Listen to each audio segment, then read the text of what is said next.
బెంగాల్లో కొన్ని సర్కస్ కంపెనీల్లో సింహాలతో సర్కస్ చేయించేవాళ్ళు.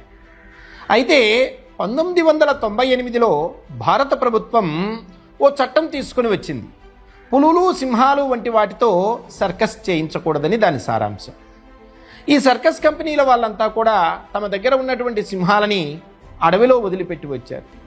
అలా ఓ కంపెనీ 10 సింహాలని అడవిలో వదిలిపెట్టి వచ్చింది.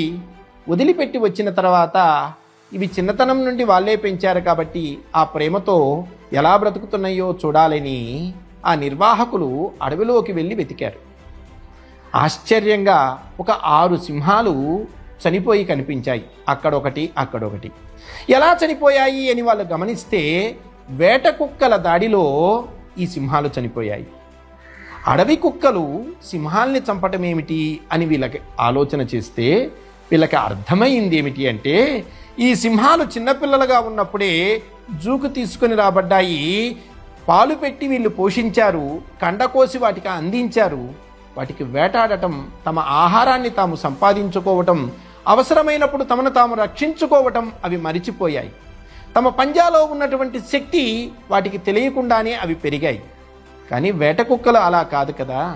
ఆకలి అయినప్పుడు ఎటువంటి జంతువునైనా గుంపుగా చేరి చంపటం, ఆహారంగా తీసుకోవటం, అవసరమైతే ఆత్మరక్షణ కోసం ఎంతకైనా తెగించటం వాటికి తెలిసిన విద్య వీటికి తెలియదు. అందుకే సింహాలైనా వేట కుక్కలకు బలైపోయాయి. ఈరోజు సమాజంలో కూడా సింహాల లాంటి పిల్లలున్నారు. తల్లిదండ్రులు సమాజంలో జరిగేటువంటి పరిస్థితులను, మంచి చెడులను, సామాజిక స్థితిగతులను వాళ్ళకి తెలియకుండా పెంచుతున్నారు. మా పిల్లవాడికి కష్టం తెలియకూడదు, సుఖంగా పెరగాలి అనేటువంటి భ్రమలో వారికి కష్టాన్ని ఎదుర్కొనేటువంటి శక్తిని, వారిలో ఉన్నటువంటి శక్తిని వారికి పరిచయం చేయకుండా జూలో సింహాలలాగా వాళ్ళని పెంచుతున్నారు. సమాజంలో వేట కుక్కల లాంటి మనుషులు ఉంటారు. ఈ పిల్లలు వాటి వలన ప్రమాదానికి లోను కాకుండా కాపాడుకోవలసినటువంటి బాధ్యత తల్లిదండ్రులది, గురువులది, సమాజంలో ఉన్నటువంటి సామాజికవేత్తలది. జై శ్రీరామ్. భారత్ మాతాకి జై.